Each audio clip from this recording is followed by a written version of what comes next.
Merci pour votre ponctualité, votre disponibilité, tout le monde. C'est une première. On est enregistré aujourd'hui. On fait une assemblée générale annuelle en fonction des nouvelles dispositions législatives qui nous sont conférées, c'est-à-dire qu'on peut procéder par enregistrement, ce que nous faisons. Alors, après la rencontre, le lien va être sur notre site web et ça faisait partie de notre invitation d'ailleurs que de communiquer cette information-là aux gens. Je pourrais dire que l'Assemblée générale est ouverte et d'entrée de jeu, je vous remercie à tous d'être présents. Ceux qui peuvent peut-être fermer leur micro, c'est très sensible, cette technologie. Et lorsque vous aurez besoin de prendre la parole, vous pourrez le réactiver. Ça va être vraiment apprécié. Donc, on n'a pas de public, hein, on s'en doute. Nous avons invité les gens à nous transmettre leurs questions. On n'en a pas eu. Peut-être qu'il y aura des questions qui seront suscitées par le visionnement puis le rapport annuel. Alors ça, là-dessus, ça nous fait toujours plaisir de répondre. Donc, ça nous prend un président d'assemblée. Si vous voulez, j'en sortirai un de mon chapeau qui est un tout désigné, qui est M. Bergeron à mes côtés, à qui je vais laisser le 2 mètres de distance. Donc, je vais quitter l'écran et inviter M. Bergeron à prendre place à notre imaginaire lutrin, si vous voulez bien. Oh, les gens vous verront pas. Oui, on va s'adapter. Ah, ben oui, voici. Oui, mais M. Bergeron est vraiment plus grand que moi. Bon, ben, bonjour tout le monde. Je suis heureux pour cette assemblée-là. On aurait besoin aussi d'une secrétaire de l'Assemblée générale. Et moi aussi, j'ai un grand chapeau, ça fait que je vais vous en sortir de mon chapeau. Je proposais Mme Bélanger comme secrétaire. Est-ce que ça vous prend un proposeur, un secondaire? Je prendrai une proposition pour que je sois la secrétaire. Je prendrai une proposition. Charles? Je le propose. Moniette Laroche. Oui, c'est une bonne idée de vous nommer parce que des fois, juste avec la voix, on peut confondre. Moniette Laroche. Daniel Charette, seconde. Bon, vérification du quorum. Est-ce qu'on demande aux gens de se nommer? On les a tous en enregistrement. Je vais admettre une dernière personne ici. C'est qui ça? Caro? Alors, le quorum, dans le fond, est constitué à l'Assemblée générale des gens présents. On a tous vos présences, mais M. Bergeron, si vous souhaitez demander aux gens de dire un petit bonjour, on le fait. Ben, on peut faire un tour et se dire toujours bonjour là, pour savoir qui est là, qui est présent. On commence par ma droite. Votre droite. Voilà. Bon, Daniel Charette, Ivry-sur-le-Lac. OK, bonjour. Bonjour. Paul-Germain Prévost. Bonjour. Steve Perrault. Alain Auto, Rivière-Rouge. Bonjour. Moniette Laroche. Sainte-Anne-des-Lacs. Bonjour, Monique. Nathalie Rochon, Piémont. Bonjour, Nathalie. Marie-Raymonde, usagère.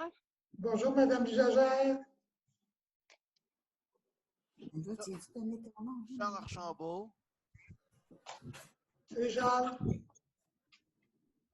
Administrateur. Représentant des usagers du transport de thé.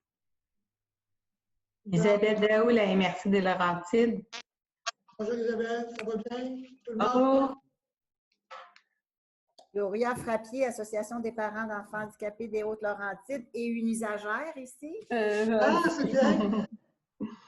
Son nom? Annie-Joie Brunet-Frappier. Annie-Joie Brunet-Frappier. Oui. Enchanté, Annie-Joie. Jacques Gariepi. Bonjour, M. Garipi. Stéphanie Garot, la MRC des Pays d'en haut. Bonjour. Je pense qu'on a fait le tour. En a-tu manqué un ou une? Alessandra Riley, de la CDE de la MRC des Laurentides. Ah, tu étais discrète. Ah oui. Une petite chose. Marie-Raymond, Madame Fournier, si vous pouviez, probablement que vous n'avez pas fermé votre micro, on me dit à l'autre bout. Ce qui fait qu'on entend toutes les... Voilà, c'est merci bon. beaucoup. Il y en a qu'on entendait même les petits oiseaux. Lecture et... bon, le quorum est atteint, on va prendre lecture et modification d'option de l'ordre du jour. On fait la lecture de l'ordre du jour. Est-ce que tout le monde, est-ce que l'ordre du jour actuellement est à l'écran? Est-ce que tout le monde le voit? Est-ce que oui, ça va, je vois des signes de tête. Donc, il y avait des petites coquilles qui sont corrigées actuellement à l'écran. Donc, on a à l'ordre du jour, donc on regarde l'ordre du jour au point 4. Au point 5, on est à la lecture et à l'adoption du procès verbal de l'Assemblée l'année dernière. Au point financier, qui comporte une présentation du sommaire et l'adoption ensuite. La nomination d'une firme de vérification comptable pour 2020, le mot du président et de la directrice générale. Et au point 9, la présentation du rapport d'activité et les perspectives 2020, son adoption en 9.1. Point 10, période de questions qui proviendrait de vous et la levée de l'Assemblée. Donc, est-ce qu'il y aurait des modifications à faire à l'ordre du jour? Sinon, on prendrait une proposition et un secondaire.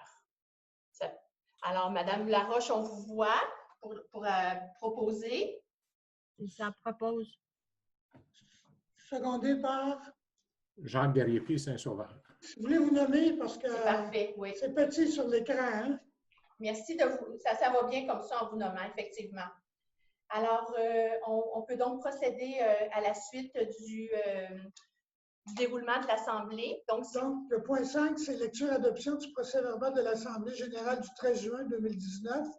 Comme on l'a vu et adopté, on l'a trouvé conforme à la dernière réunion du 30 avril, je vous demanderai si on peut l'adopter avec dispense de lecture. Ça me prendrait à ce moment-là un proposeur ou un propos. Alain Auto. Monsieur Auto. Secondé par? Charles. Charles Lapuis. Charles. Merci beaucoup.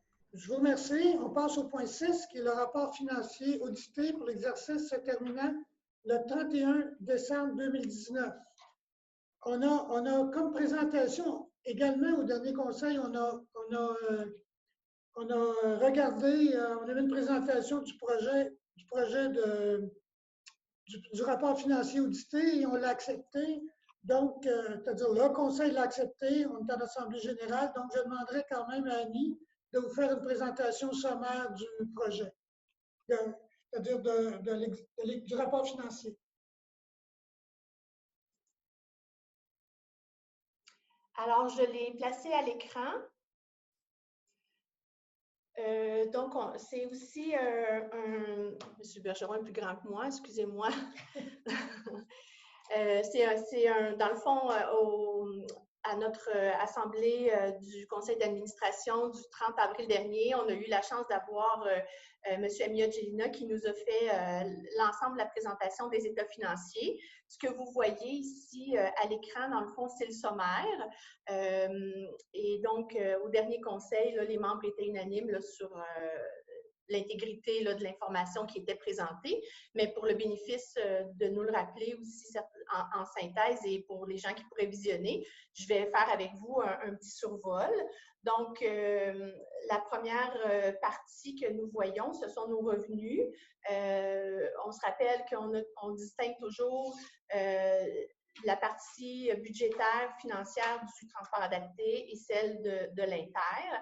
On accorde une importance à l'ensemble des deux, mais c'est davantage secteur par secteur que nous gérons et que nous obtenons notre financement et que nous assimilons les revenus passagers.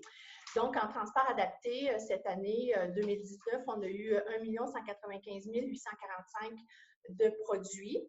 Avec des charges qui ont été légèrement inférieures à nos revenus, donc de 1 173 167, ce qui nous a permis de dégager un petit surplus que nous n'avions pas anticipé. En fait, on anticipait arriver à un équilibre zéro, mais nos revenus passagers ont été un petit peu meilleurs que ce qu'on avait pensé, ainsi que nos frais d'exploitation ont été extrêmement bien gérés. Donc, ça nous permet d'arriver avec un surplus de 22 678 à la fin de l'exercice. Et pour l'Inter, on est dans une situation un petit peu différente, c'est-à-dire que nos produits sont 1 828 996 $ et nous avons des dépenses supplémentaires à nos revenus, 1 932 385 $, ce qui nous amène à un déficit de 103 000. Ça, c'est une situation que nous connaissions. Alors, il n'y a pas là de grande surprise. Ce qui est intéressant, par contre, c'est comment ça se ventile à la fin. Alors, si je vous amène au solde à la fin, si on y va avec comment on a commencé l'année en 2019. Donc, en 2019, on a commencé l'année en transport adapté avec un surplus non affecté de 139 447 et avec notre surplus qui comptabilise l'immobilisation qui devient donc 28 590. Et bon, avec les effets d'immobilisation, finalement, notre surplus à la fin de l'année en transport adapté se situe à 165 911 $. Donc, c'est avec ça qu'on a commencé l'année au 1er janvier 2020. Au niveau de l'Inter, donc, on a commencé l'année au 1er janvier 2019 avec un non affecté de 242 689 $. Avec les effets de l'immobilisation puis le déficit qu'on a vu tantôt, ça nous amène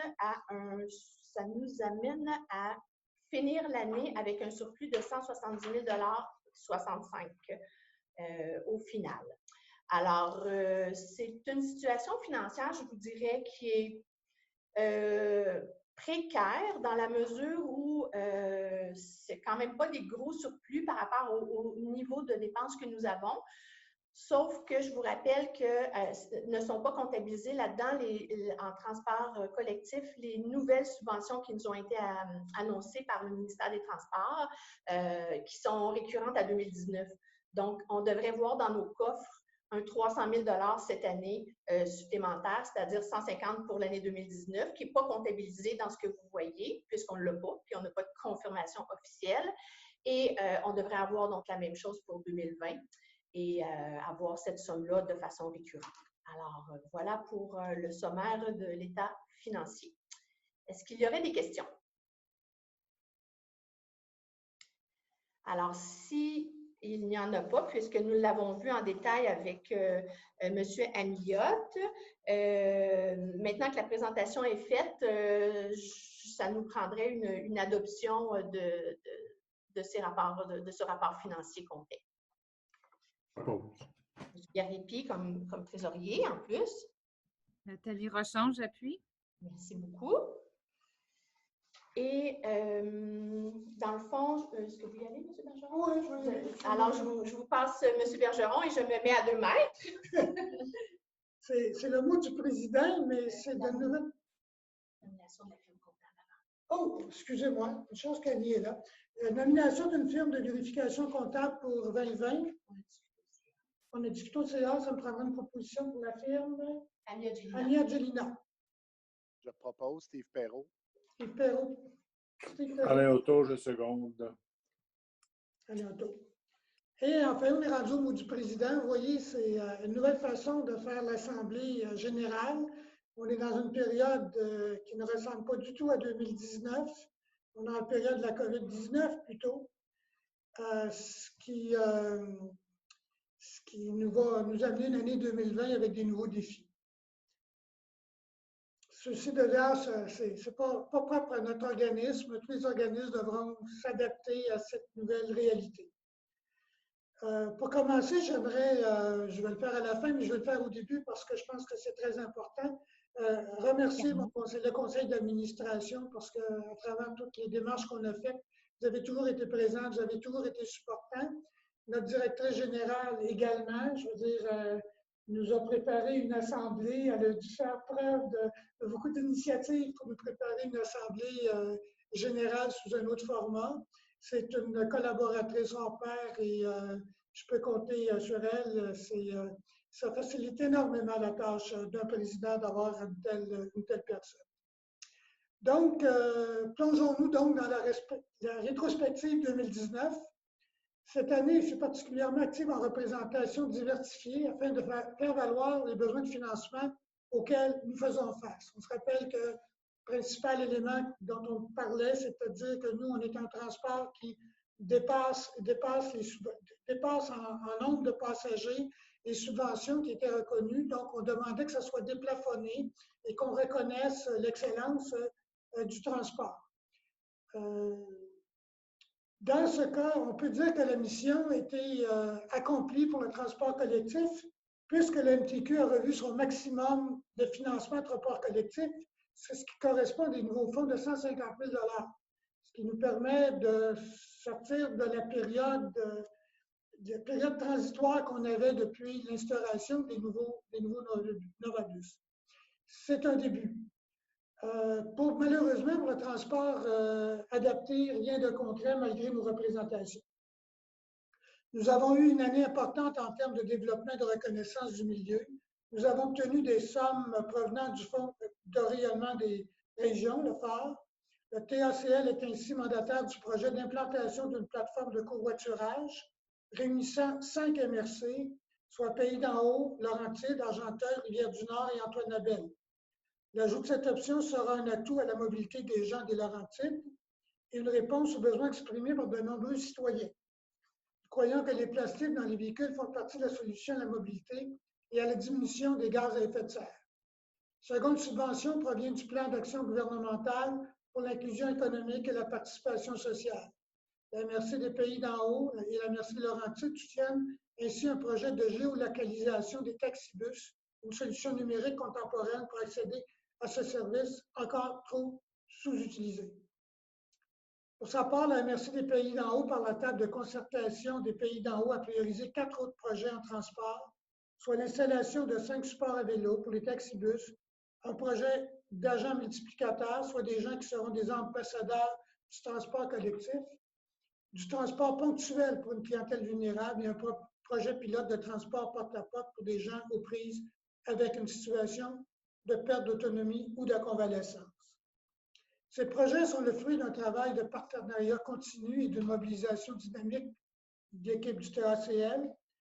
Je renouvelle que le sens aigu du service à la clientèle qu'on observe au TACL et la synergie dont ils font preuve pour faire face aux défis de développement avec des moyens financiers modestes. La directrice générale en place depuis déjà 3 ans et demi, agit comme capitaine de cette belle équipe. Elle navigue efficacement à la gestion des opérations, les représentations, les développements et les conseils d'administration. Enfin, je ne puis passer sous silence la confiance dont je suis investi par les membres du conseil d'administration et tous les membres. Je sais que des fois, on parle des membres votants, non votants, mais je pense que vous avez réalisé au conseil, même chez des membres votants, tout le monde a son droit de parole et tout le monde peut influencer la décision. Un conseil soucieux du transport collectif et aussi du transport adapté qui rend ses décisions en faveur de la saine gestion et de son développement. Moi, j'ai une grande fierté d'avoir vu grandir cet organisme. Ça fait 14 ans que je suis membre du conseil d'administration, que je m'implique au niveau du conseil d'administration. Je l'ai vu partir presque d'un sous-sol, même si c'est un 3e étage, ça ressemblait plus à un sous-sol, pour s'implanter dans sa communauté et offrir des services qui sont tout à fait enviables par d'autres territoires. Donc, souhaitons que la COVID-19 nous empêche pas d'aller plus loin. C'est sûr qu'en faisant un rapport d'un bout du président comme ça, un peu hors contexte, de la situation actuelle, parce que c'est le rapport annuel de 2019. Ça nous fait un peu drôle parce qu'on ne sait pas comment nos projets vont aboutir dans l'année 2020. Donc, je vous remercie encore tous et chacun d'être présents et je cède la parole à notre directrice générale. Alors, me revoici. Donc, 2 mètres, c'est quand même pas loin. Effectivement, comme l'a dit M. Bergeron, on est en perspective de 2019. On fait notre bilan 2019. Ça inclut aussi des projections qu'on avait faites pour 2020, mais quand je vais vous les présenter dans quelques minutes, vous allez comprendre que tout se pondère différemment dans les circonstances. Vous le vivez vous-même dans vos organisations, dans vos vies. Alors, ça va être vrai pour nous aussi, mais je vais quand même vous les présenter. Rapidement aussi, je veux faire du pouce sur ce que M. Bergeron disait, les développements qu'on a eus, les projets qu'on a. Ça confirme vraiment l'affirmation que je fais souvent, qui est de dire qu'on est le plus urbain des transports ruraux. Vraiment, on peut être fier de ce que nous construisons, de ce que vous construisez par vos décisions, vos appuis au transport et avec ce qu'on traverse comme crise, bien que le transport collectif ne soit pas très populaire là, par les temps qui courent. Je pense qu'on a tout un défi cette année avec le COVID qui est de se distinguer. On n'est pas Montréal, on n'est pas le transport de Montréal où tout le monde est densément collé les uns sur les autres. Alors, vous allez voir dans les prochaines semaines, on va essayer de communiquer cette information-là aux gens qui sont en sécurité dans nos véhicules, bien qu'on ne puisse pas en tout temps garantir la distance du 2 mètres, mais on a mis des mesures en place et on espère se distinguer comme un milieu, comme un transport urbain qui est des plus ruraux, avec des avantages quand même au niveau de l'espace que nous avons dans nos véhicules. Monsieur Bergeron aussi l'a mentionné, les nombreux projets. Cette année 2019 nous laisse avec de nombreuses perspectives de développement au niveau technologique qui sont un petit peu mis en veilleuse ou réordonnancées dans le contexte, mais pas mis de côté parce que la numérisation de nos services, que ce soit la géolocalisation ou des méthodes de paiement, va demeurer d'actualité. Alors, on va y travailler avec un échéancier probablement un peu différent. Vous comprendrez aussi que le projet de covoiturage pour lequel on est mandataire, il n'est pas tout à fait, je vous dirais, un bon timing pour le mettre en place. On était rendu à choisir une plateforme entre deux. Il y en avait 2 très intéressantes. On était rendu à choisir et à aller à l'étape suivante qui était d'intégrer, de communiquer. Mais dans le contexte, on ne veut pas manquer notre nouvelle, manquer notre punch. On va attendre un petit peu parce que décidément, là, le covoiturage, bien qu'on soit en faveur du principe dans le contexte de la distanciation sociale, faire place à quelqu'un dans un véhicule qu'on ne connaît pas et probablement pas là, dans la situation qu'on vit, très d'actualité. Alors, on va reporter ça un petit peu. Autre élément aussi sur lequel on construit beaucoup dans notre milieu, c'est la solidité de notre équipe. On a vraiment une équipe qui est très stable, qui nous permet justement à plusieurs niveaux d'aller chercher des gains d'efficience, d'avoir de la polyvalence dans l'équipe. Et avec la restructuration qu'on a vécue pour diminuer les coûts, faire face à la diminution des activités, mais en même temps, les activités demeurent. On peut constater à quel point la mobilité de notre équipe et non pas seulement de nos services, son dynamisme et sa polyvalence sont très précieux pour nous. Alors, je veux le souligner.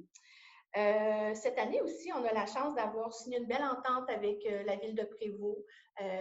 Donc, on est très, très heureux de ce partenariat-là qui a une longévité, si on veut, et on sait que le transport met du temps, les habitudes de transport mettent du temps à s'adopter et la Ville de Prévost, dans le fond, a donné la chance à ses citoyens de croire que ça valait la peine d'adhérer à un modèle de transport collectif en complément de ce qu'ils offrent par l'organisme chez eux.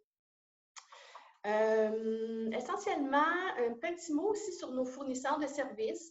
On a des fournisseurs de services qui fournissent les autobus, l'Inter, fournisseurs de services différents, transporteurs, taxis, transport adapté. On a vraiment la chance d'avoir des transporteurs complices de nos défis, complices de ce qu'on vit actuellement, contrairement à des collègues que j'ai entendus raconter à quel point il était difficile d'obtenir la collaboration des fournisseurs pour instaurer des nouvelles mesures de santé publique prescrites autant par la santé publique que la CNESST ou l'INSPQ. Nous, on n'a pas eu ça. Puis, on peut être très fiers aussi d'avoir été dans les premiers en transport collectif à avoir installé un écran entre le chauffeur et les usagers. Donc, je vous rappelle que depuis le 25 mars, on a cette protection-là, et alors que dans les grandes villes, ils se demandent encore comment ils vont faire. Donc, ça reflète la collaboration très étroite qu'on a avec nos transporteurs. Et attendez-moi un instant, je crois que j'ai des nouvelles personnes qui souhaitent participer. Non, pardon. Donc, je voulais souligner la collaboration justement de nos transporteurs à la qualité et à la sécurité. Puis dans la période qu'on vit, la qualité et la sécurité, mais ça a aussi des notions particulièrement importantes au niveau de la santé et de la prévention qui doit être faite. Et on a cette chance-là de s'assurer que c'est bien fait, la désinfection, le port du masque, les consignes. Alors, je voulais le souligner. En terminant, un peu à l'instar de M. Bergeron, l'engagement des élus, très importante. Ça permet justement à M. Bergeron d'avoir traversé 14 belles années où, comme il disait, il a vu le transport s'initier presque dans un sous-sol. Puis maintenant, bien, on est capable de dire qu'on est peut-être le plus urbain des ruraux transporteurs. Alors, merci à vous. Merci pour votre confiance. On a des défis de taille. Les revenus passagers, vous vous en doutez, au niveau de l'Inter, ne seront pas au rendez-vous dans les prochains mois. En tout cas, on peut déjà le constater. Mais quand même, on a des assises solides. On a quand même une santé financière qui est correcte. Par contre, on ne sait pas comment on va avoir à parer les coûts, mais on peut espérer avoir une oreille attentive du gouvernement à cet égard-là, puisqu'on n'est pas dans une situation isolée. Hein. Les transporteurs et les transports collectifs vivent tous actuellement le même niveau d'achalandage, c'est-à-dire un niveau d'achalandage à environ à 10 à 15 % de ce qu'on fait normalement. Alors, sur ce, ça mettrait fin à mon mot. Je pense que M. Bergeron va reprendre la présidence. Merci, Annie. Je ne serai pas là longtemps puisqu'on arrive au point 9, présentation du rapport d'activité 2019 et perspective 2020. On a abordé un petit peu. Donc, je vais te céder la parole pour la présentation du rapport. Alors, je vous fais un portrait rapide de notre achalandage en transport collectif pour 2019. Encore, donc, vous voyez à l'écran qu'on a une progression constante ou quasi constante là, depuis 2015. On a fini l'année avec une année record de 145 293 passages au total. Ça inclut la zone centre, ça inclut la zone nord et ça inclut les taxibus. Donc, c'est une très belle performance et ça confirme que les gens, dans le fond, quand l'offre de service est au rendez-vous, quand elle se développe, bien, on voit aussi le résultat au niveau de nos passages. Je vais vous amener, j'espère que je vous donnerai pas mal au cœur, je vais vous amener du côté du transport adapté pour qu'on voit un petit peu la clientèle là aussi d'un point de vue d'achalandage. Comme vous voyez, notre rapport annuel est assez consistant cette année. Il y a eu beaucoup d'activités. Alors, je suis arrivée à la page du transport adapté. Pendant que tu cherches, Annie, j'aurais une question. Oui, je vous écoute. La question étant, au niveau de l'Inter, est-ce qu'il y a eu, parce que on avait quand même des objectifs qu'on s'était fixés au niveau de l'augmentation de l'achalandage. Est-ce que ça a été, est-ce qu'il y a eu une augmentation de l'achalandage à Prévost pour l'Inter? Si ce n'est pas des chiffres précis, un feeling, tout simplement. En fait, on s'est donné un barème de mesurer l'achalandage 2 fois par année.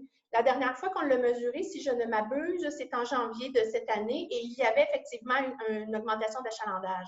Comment on la mesure? Dans le fond, c'est qu'on se donne une période calendrier où les chauffeurs comptent le nombre d'embarquements et le nombre de débarquements. Ça, c'est une façon. Puis l'autre façon qu'on a de corroborer ces chiffres-là, c'est les 3 points de vente qui sont à Prévost. Normalement, si on observe un achalandage, on devrait aussi voir une observation d'achalandage accru au niveau des points de vente, ce qui est le cas.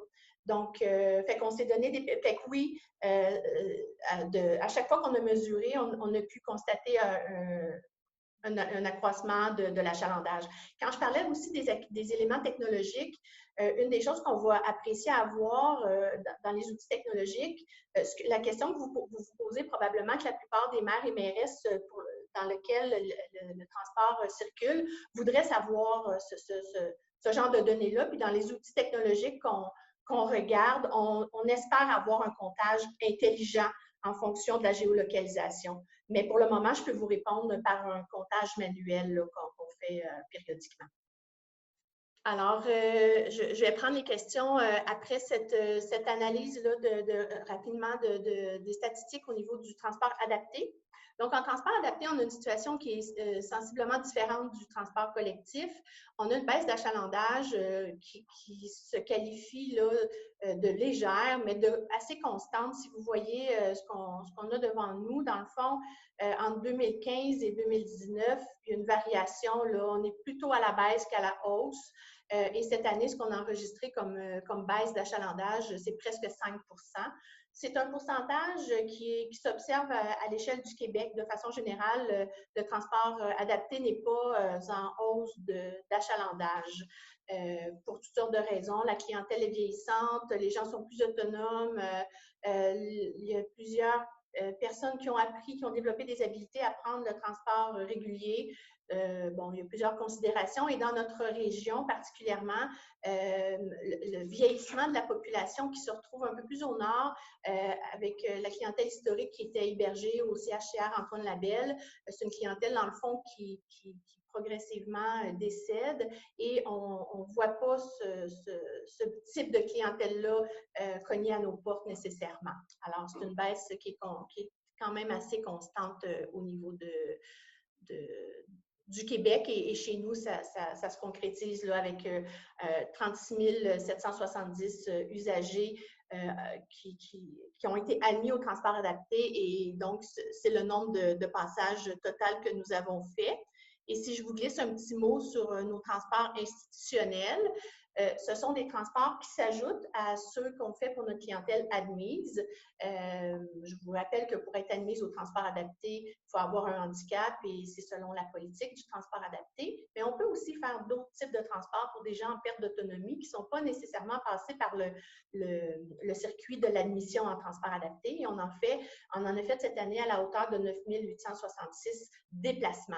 Donc, c'est les liens qu'on a avec notamment le Centre de santé et services sociaux, le Centre d'emploi Québec. C'est principalement là, les gens qui vont nous demander de collaborer pour effectuer des transports pour leur clientèle. Donc, ce serait l'essentiel, je vous dirais, du rapport annuel. Je vais vous le retourner tous en version numérique. Ne faites pas circuler la version numérique que vous avez eue en main jusqu'à ce jour. Elle était bien pour vous, mais vous allez en avoir tous une copie papier et vous allez avoir la version la plus finale de la version numérique que je vais vous inviter à publiciser sur votre site web respectif à compter de l'envoi de cet après-midi. Donc, ça mettrait fin pour la présentation, mais par contre, on prendrait les questions. Si tu me permets. Oui, allez-y. Je voudrais quand même souligner, vous l'avez dans le rapport annuel, mais je voudrais quand même souligner qu'Annie n'est pas seule, est accompagnée d'une équipe qui est formidable, Joanie Lirette, qui est agente de service à la clientèle, à la répartition et à l'aide à Annie. Oui. Eleni Athanasopoulos, qui est agente à la centrale d'appel et de réservation, Anne-Marie Couture, qui est notre responsable des services financiers, et toujours qui nous a fait des présentations superbes dans les années passées, Véronique Gagnon, qui est au transport intermunicipal, Et les mêmes belles présentations ont été faites de transport adapté par Mylène Filion et notre répartiteur Denis Sirois, qui a pris sa retraite. Donc, je pense que ces gens-là méritent notre reconnaissance et nos remerciements pour le travail qui est effectué. Et ça me prendrait un proposeur pour l'adoption du projet. C'est-à-dire, Charles propose. Pardon? Charles propose. Charles propose. Merci merci à la gang du transport adapté. Merci. Aux employés. Gloria seconde et nous sommes rendus à la période de questions. C'est ça. Ben moi, je seconde, mais aussi, je dis bravo pour tout le travail qui est fait. Puis, entre autres, souligner qu'en 2019, ben, ça a fait 20 ans qu'il y avait du transport adapté ici dans la Rouge. Très apprécié par toute la population et les usagers de notre région ici. On espère pour longtemps continuer les services. Donc, merci à tous. Merci, Gloria. Je pense que, si je peux me permettre, c'est une valeur ajoutée ce que vous reflétez parce qu'on a une grande région, puis le fait on a parlé tantôt de notre collaboration avec la Ville de Prévost, mais effectivement, le nord, en fait, le sud de la MRC Antoine-Labelle est desservi par nos services et je pense que le territoire naturel fait en sorte que c'est une solution qui est gagnante pour tout le monde. Merci de le souligner, Mme Frappier. Est-ce qu'on a des questions? Tout était clair? Donc, une fois, question deux fois, question 3 fois. Donc, on va être rendu à la levée de l'Assemblée. Je propose la levée de l'Assemblée. Monique Laroche. Daniel Charette, seconde. Merci, donc, Bergeron, de votre bon travail. Merci beaucoup. Ouais. Merci, Merci, M. Bergeron. Et bon été à toute l'équipe. Bon, ben c'est bien. Moi aussi, je vous souhaite un bon été, puis profitez bien. Espérons que la température ne nous confinera pas à l'intérieur. Merci. Bonne journée tout le monde. Bye. Cette année, je réalise, dans le fond, qu'il n'y avait pas d'élection, c'est ça, hein? Dans les élections, était l'année dernière pour des mandats de 2 ans. Vous avez vu juste. Au revoir. Merci. Bonne fin de journée à tous. Bye bye. Merci, au revoir.